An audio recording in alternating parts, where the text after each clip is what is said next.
সমস্ত জীবনভর মানুষ তার মৃত্যুর আয়োজন করছে, অথচ মানুষ ভাবছে সে অমর। তার কোনো বিনাশ নেই।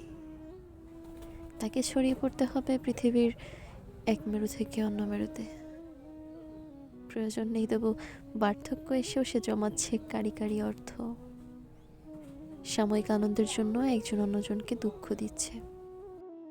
সুযোগ পেলেই অন্যের সংসার ভাঙছে, বিশ্বাসের বিনিময়ে ফিরিয়ে দিচ্ছে চাতুর্য।